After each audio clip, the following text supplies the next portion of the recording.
The 25th Stewies has gathered students, family, and staff at the DV campus this week.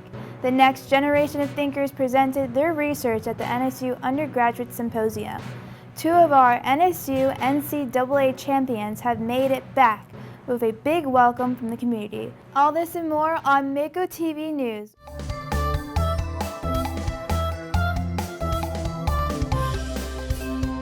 Welcome back, I'm Paulina Riojas.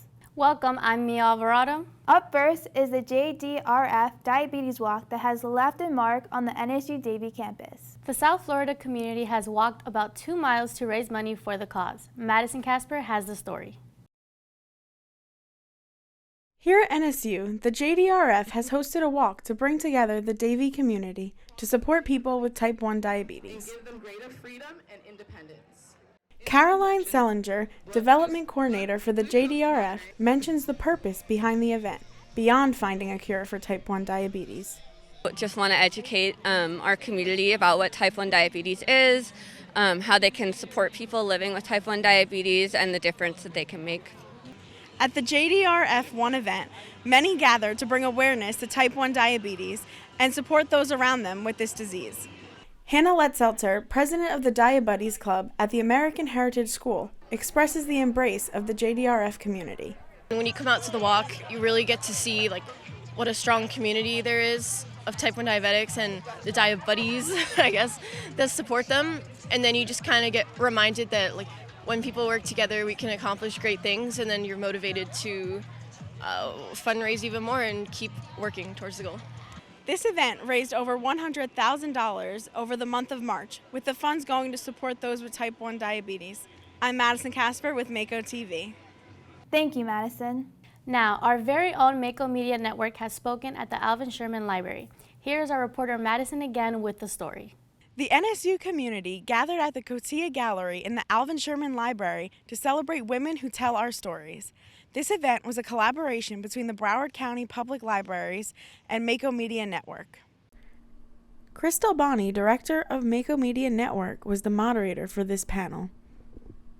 Panelist Nicole Shaker emphasizes the beauty in a quiet leadership. There's something really beautiful about a quiet leadership and a quiet confidence and gaining people's respect without necessarily yelling and repeating yourself. Sometimes you have to, and I'm really bad at that, but Alex Hernandez, co-station manager for Mako Radio, expresses how important it is for her that she can use her voice to speak up for those who can't speak up for themselves. I think just being able to even use my voice to speak up for those who can't talk, even if it's in something as simple as playing a song that might mean something to somebody.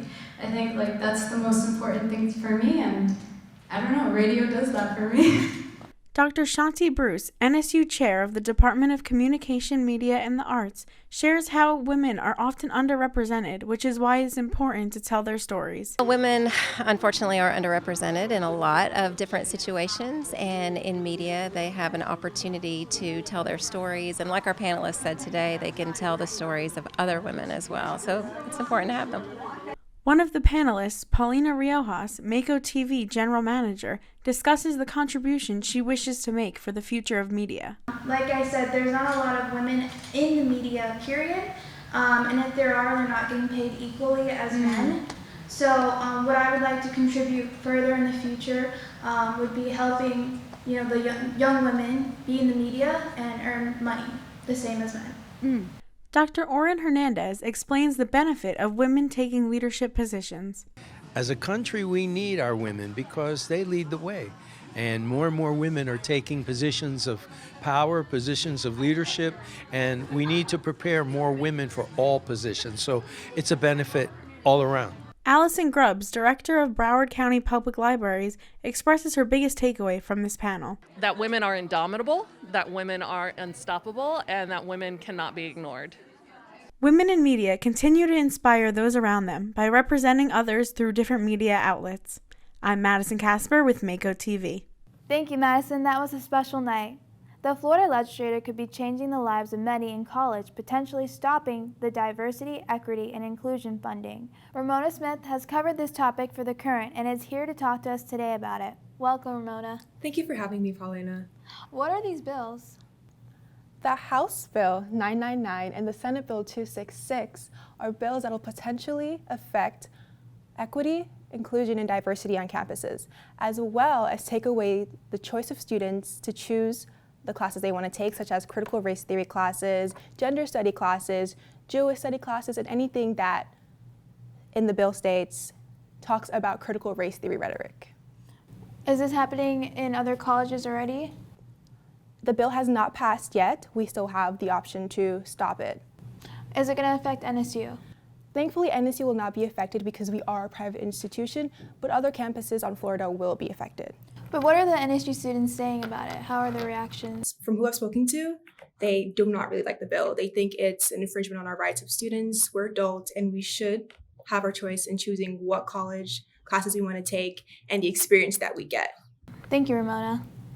Be sure to stay with us for the coverage of the 25th Annual Stewies. But now, let's look at another group of sharks. The Undergraduate Student Symposium has brought in new solutions and insight. This was a 2-day event showcasing research projects from different majors from biology to marketing. Here's Sarah Menco-Arenas with the story.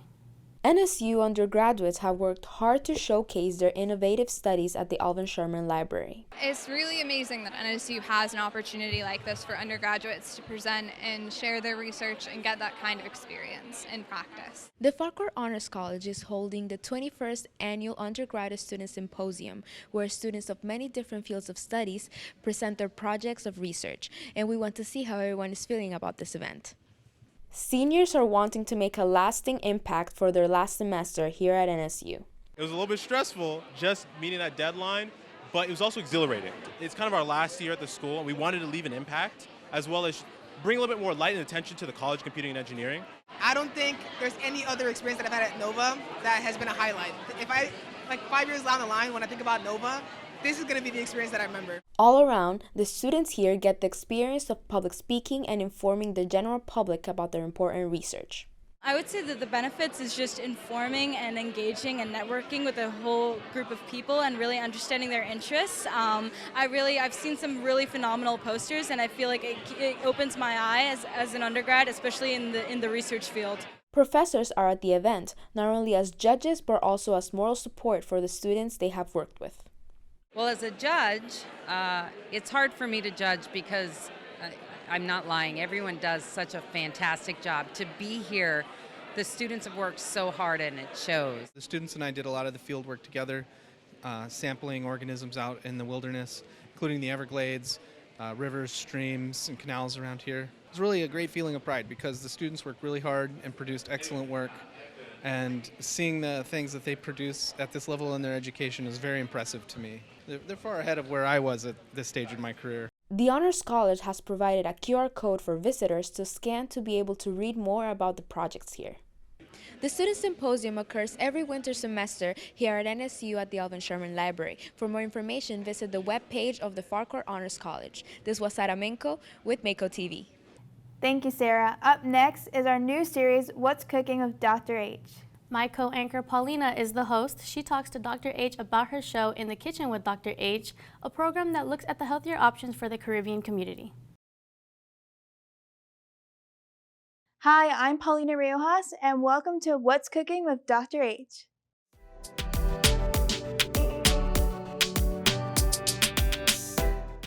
You've been doing a lot here at NSU. What can you tell us about that? Absolutely, Paulina. So now I'm an associate professor, and I did serve as the chair of the Department of Internal Medicine in our College of Osteopathic Medicine. I actually came into NSU as part of the MD program and served as their assistant dean for community and global health. Now I'm so excited. I'm really involved in health equity and on the legislative side in the College of Osteopathic Medicine. So honored to be part of the team here. Heading into season 3, what have you learned from the past 2 seasons? Thank you for asking that, Paulina.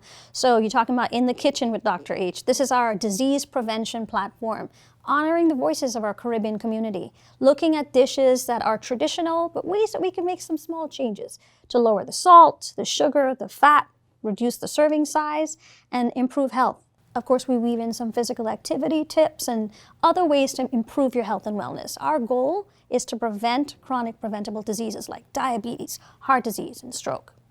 What inspired you to launch the show? Well, disease prevention, as an internal medicine doctor, it's a passion. My own mother was a nurse, and she inspired me to go into health and medicine since I was a very little girl. I've had many family members affected by diabetes, many of my patients. I see community members dying from complications of these preventable diseases. So as doctors, and I tell all the students that I mentor as well, we need to break out of the brick and mortar confines of our clinical spaces and actually become advocates for our patients and amplify their voices as best as we can. And so this initiative actually brought that to life. What is your goal for season 3? Wow, well, we want to really bring some of that storytelling to life.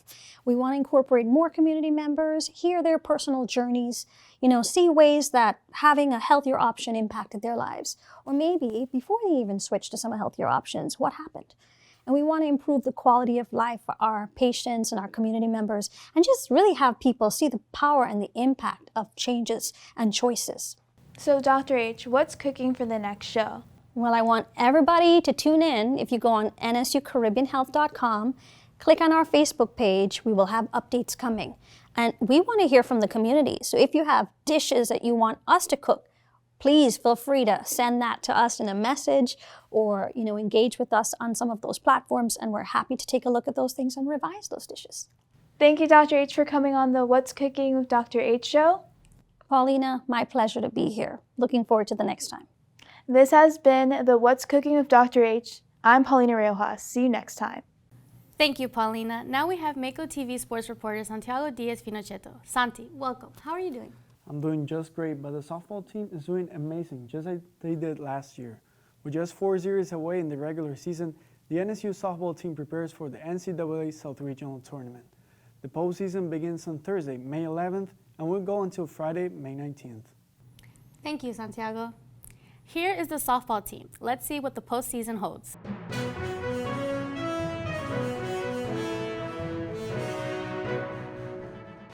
After clinching their first ever Sunshine State Conference title in program history last year, the NSU softball team continues to show great performance and improvement in this 2023 season. Last year we had to manufacture a lot of our runs with small ball and stealing, and we had a lot of quick people, so we played kind of a quick game, whereas this year we don't really have to make our runs. We're kind of producing all throughout the lineup at the plate, so instead of her having to scrap for runs and manufacture 1 run or 2 runs and then just hope our defense is good enough, we've given ourselves some more leeway with our production at the plate. Senior left fielder Riley Langwell pointed out this year's team's personality. This year we've really shown an ability to fight back. We've had a lot of games where we've been coming from a deficit and coming from behind, and some of the games, it'll be 1 run, 2 run games, and we'll fight the whole time and then pull it out at the end. Some games it's back and forth with the other team, and we'll pull it out. And even some of the games where we haven't been successful and had to take a loss, it's still been a fight to the end. So I think this team is different just with the grit we've shown all season. With the regular season coming to an end, the Sharks hold a 27-12 record, beating teams ranked top 3 in the nation. The teams that we've played so far have been the hardest teams we'll play all year. And the fact that we were able to pull out wins against top 5 ranked teams in the country, then it's already set us up well for postseason. So now we have to basically prove to the selection committee that we can beat teams that we're quote unquote supposed to beat, because in softball it's very unpredictable. But just making sure we play our game, hit as well as we can, and defend, I think we have a good chance of setting ourselves up for postseason. Senior outfielder Alexis Smith shares the key to this upcoming series looking into the postseason. I think in this upcoming games, we're just going to see more of a mentality to attack. Our coach is really trying to make us be aggressive. She's really trying to push swinging, getting hard, extra base hits, really racking up the runs so we can give our pitchers some cushion, because it's more fun to pitch comfortably when you have a lead. So just really focusing on that aspect of our game and playing cleanly behind our pitchers. I'm Santiago Diaz-Pinochetto reporting for Mako TV. Thank you, Santiago. The men's basketball and women's swimming team both hold NCAA Division II national titles. In the wake of their return, the NSU community has celebrated their wins, hosting a festival at the Shark Fountain in Davie. Here's Madison with the story. NSU has 2 national championship teams in 1 year. The men's basketball and women's swimming team both hold this year's NCAA Division II title.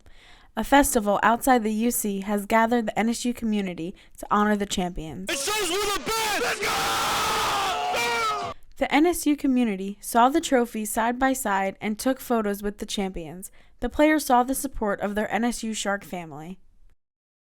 Big fins up and a go Sharks for our national champions. 1, 2, 3, fins up. Both championships took place out of state, making this a special moment for the NSU Sharks. I'm happy, I'm grateful for everyone who's supporting us. This win for the women's team has been a team effort. For Olympian and NSU student athlete, Selena Marquez is proud to be a part of it. I think this team is built different, so I'm very happy to be part of that. NSU student Angel Gonzalez Size hopes to see NSU go D1 soon. We get more national recognition, so that's great, Hopefully we get to be D1 in a couple of years, and NSU is the best school, so what else do you need? National champion Alex Mangold remarks this will be a season he'll never forget. It feels great. It's honestly something I won't forget for the rest of my life. My dad was telling me it's something I can tell my kids one day. NSU is ending the year strong with these 2 national titles under their belt. I'm Madison Kasper with Mako TV. Thank you, Madison. Our new series, The Health Update, looks at the end of the COVID-19 phase and how it affects us. This phase has ended on May 11th, and my co-anchor Paulina sits down with Dr. Artie Raja, an expert in this field and Mako's health advisor.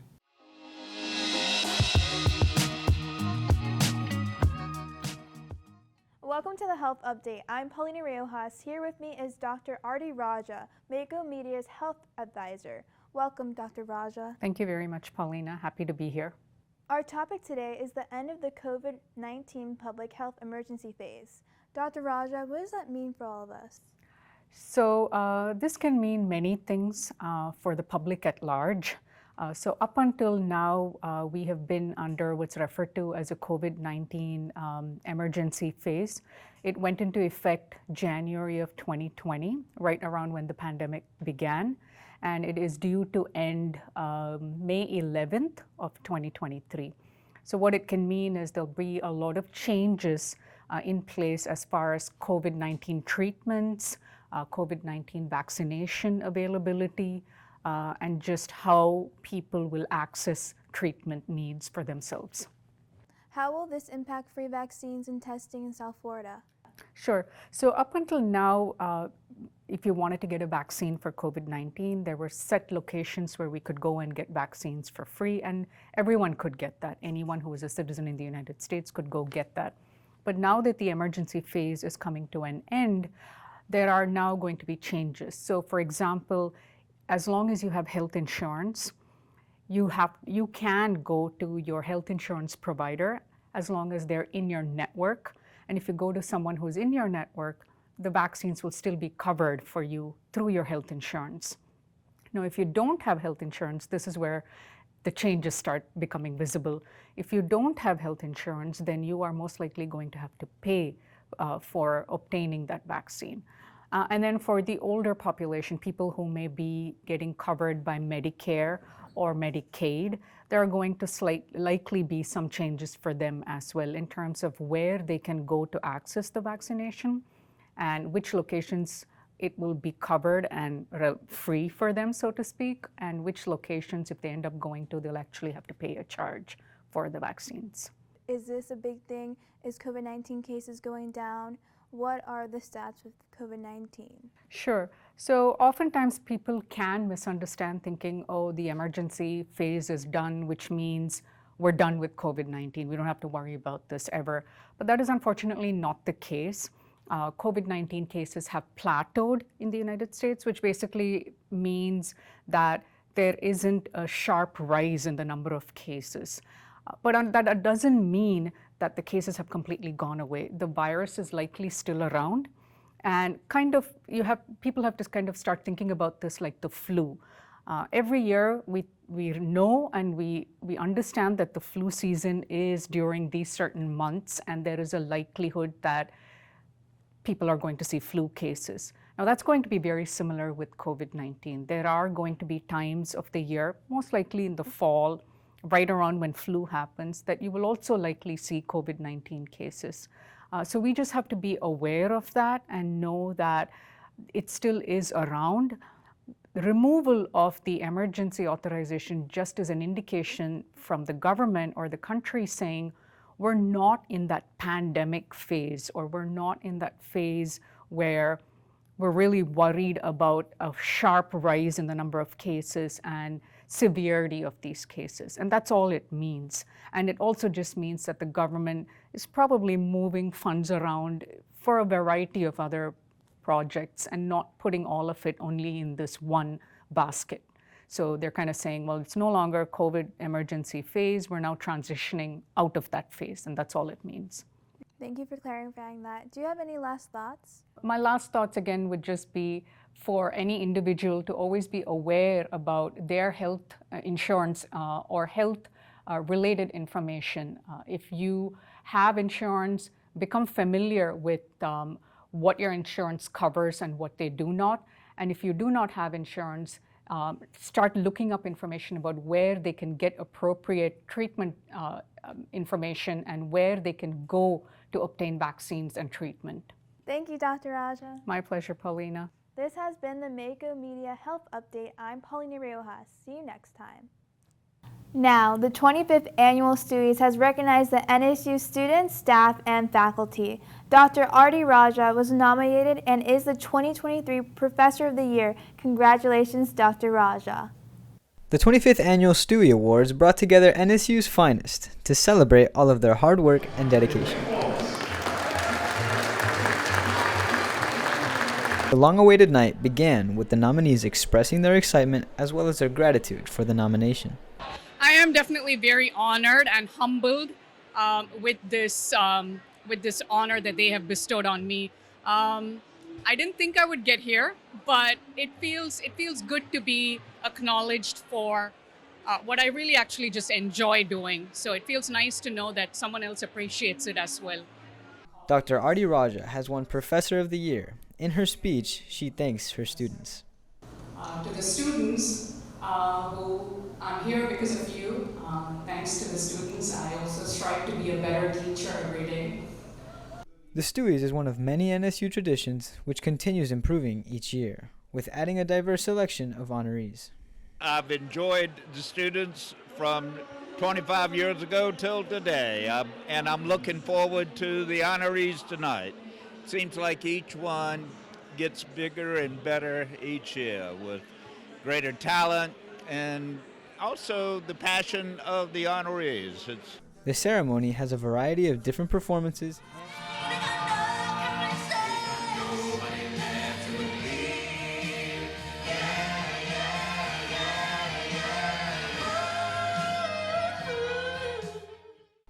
Students, staff, and their family members were cheering and laughing throughout the ceremony.